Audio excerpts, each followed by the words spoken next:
BP wanglkpagi maram aikoina phajana khangdaba taragadi aikoina BP dagi reverse tawba ngamloi aduna aikoi BP wanglkpagi maram phajana khangnana bangasigi video ase loiba phawba yengbiyo.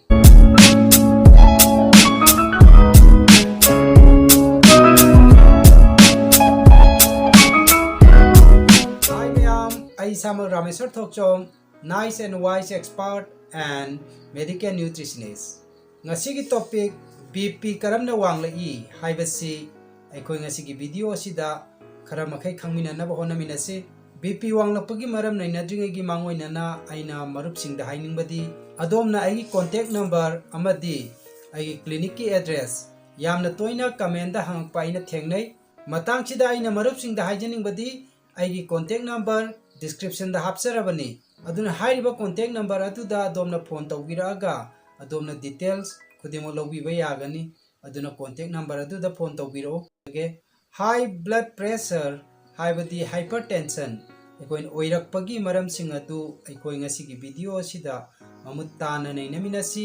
high blood pressure oirakpagi khwaidagi maru oiba maramdi aikoina aikoigi lifestyle soibasina oirakpani haibasi ahanbada thamjage high BP oirakpagi ahanba maramsi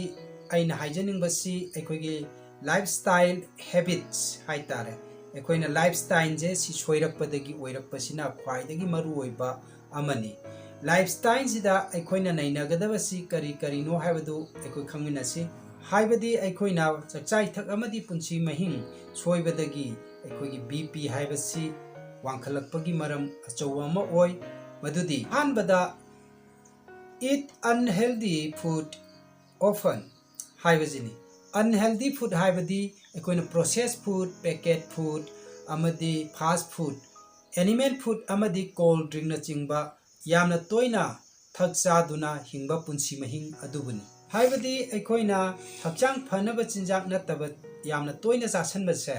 masi aikoina BP laknabagi khwaidagi achoba maram amaneba maruoina aikoina high sodium and low potassium oiba chinjak chabase masi aikoina BP lakpagi khwaidagi achoba maram amane aduna aikoina high salt yawba chinjak singche yarigai yamna toina chabi danaba hona bigadabane haibadi thungi chang yamna wangna yawba chinjak singje aikoina yam ka hena chabi bataragadi BP laknabagi achoba maram am oigane aduga low potassium haibadi aikoina potassium je maruoina aikoina raw food singida marang kaina yaweba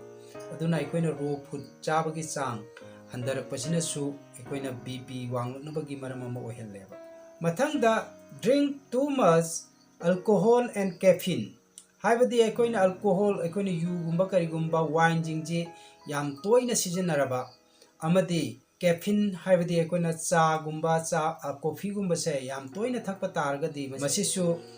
BP wanglaknabagi maram ama oihelleba mathangda don't get enough physical activities haibadi akoina sedentary lifestyle ga haibado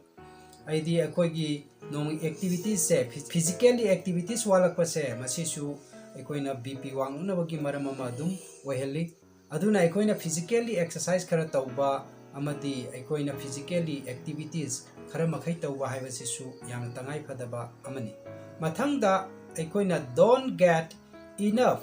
good quality sleep haibadi aikoina tumbagi changje masi walakpaje masina su aikoina BP wangnangbe maram ama oi aduna maruoina aikoina mapung phana tumnanaba honabigidabaneba mathangda experience high stress situation mayamje masidagi aikoina ngakthuknaba honagadabaneba haibadi aikoina stress yamna matam sangna lawduna leibaje masi aikoina BP wangnabagi khwaidagi maruoiba maram amaneba adubo hojiki matam sidadi stress haibase nong nongmagi hekanari aduna adom stress jamna matam sangna lawdanaba honabiyu stress control tawnaba honabiyu stress control tawnabagi damta koina meditation gumba yana darkar oiri aduna stress control tawnabagi damta di meditation haibasi khwaidagi phaba exercise amani haina thamjage ani subadai koina khangmina gadabasi BP wanglakpagi khwaidagi achoba maramsi koina social and economic factors singchine haibadi income education level adagi where you live abdi adomna lairiba mafam adom na thabak tawriba mafam adongi thabak ki mawong matau haibadi aikoina hairiba singsida aikoina stress yamna piba amadi anxiety yamna oiba sigumba condition da aikoina yamna toina leiba taragadi aikoina bp chi dum wangeba loina thabadi aigi condition na amadi aigi thabak na yadadana yamna nganna thabak suba amadi thengna thabak subagi situation sina su aikoina bp wangnabagi maram ama oye haibadi ayuki pung ani humda hugatuna aikoina thabak subagi situation ama leiraba domda loina na aikoina numidangi pung taramathoi traitoi pung ama phawbuga thabak subagi aikoina tangai phadaba leiraba aduguma thabak tawba targadi aikoina bp wangnabagi maram ama dum oye maramdi aikoina tumba haibase numidangi pung 10 dagi ayuki pung 3 phawbadi suksoi soidana tumna naba honagadabne ahum subada aikoina khannaba yabasi medication haibadi aikoina hakchang nungairakta hakchang narakpa matamda chariba hidak singjigi manungda su aikoina bp wanghanba da mateng pangba adugumba hidak khara adumak yauri maruoina medicines to relieve stuffy nose haibadi nose congestion gi damakta aikoina chariba hidak singje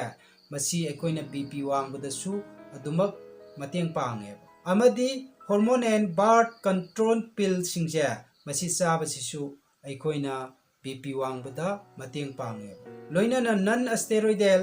anti inflammatory drug singche masi su aikoina bp wangbada mateng pangi haibadi aspirin gumba amadi ibuprofen gumba hidak singche aikoina masi bp wanghanbada yamna mateng pange aduna yariba makai hariba hidak singche aikoi chadanaba honagadabane mari subada aikoina khangminagadabasi medical condition kharadasu aikoina bp si wangkhalaeba maruoina CKD haibadi aikoina chronic kidney disease singje masi leiba taragadi haibadi aikoina matam sangna kidney disease koina sokchanduna lakpa taragadi bp si wangkhalakane mathangda diabetes haibadi aikoina blood sugar wangpa taragadi aikoina bp wangpasi adum thokali loinana cardiovascular disease singche si leiba taragadi haibadi heart ka mari leinaba anaba sing lakpa taragadi aikoina bp si adum wangkhalai mathangda aikoina thyroid problem leiraba amadi cholesterol wangaba adoiba targadi masidagi su bp adumak wangkhalai loinana aikoina sleep apnea haibadi aikoina tumbaji mapung phana ngamaktaba amadi aikoina tumba matamda yam kanna kanna nakhokpa amadi aikoina tumba matamda marang marakta source lepoi torokpache masi aikoina matam sangna torokpa targadi masi chu bp wanglaknabagi maram moi maruoina hariba tumbaga mari leinaba problem singje leiba tardi aikoina ayuk haugalakpa matamda su hakchanggi ichok thaba aduguma so dum phawgani loinana makhatana aina haijaningwasi overweight oiba haibadi aikoina obesity oibase masi chu bp wanglaknabagi khwaidagi achoba maram amani haina thamjage hojik aina mathakta panjakhriba high BP oirakpagi maram chingase masina taba atopa maram khara amasu leiri adubu aina mathakta haijakriba masigi maram singasina khwaidagi common oiba BP wanglaknabagi maram aduni haibaduni aina mayamda haijaninglibasi aduna adomna aina mathakta panjakriba mayam sidagi lapna leiba taragadi adom BP wangbagi anabadagi ngakthokpa ngamgani aduna adom hairiba singasi oidanaba honabiyu loinana karigumba domna chamamnaba leiba taragasu aigi comment mention tawbiru ai soidana pakum pijarakke loinana loisalapasida aina mayamda haijaningbadi aikoi hakchang phaba samaj ama sembaga loinana aphaba samaj ama semnanaba honamina si haraga ngasigi video asi matang asida loisinjarage kanglaipak imana yaifare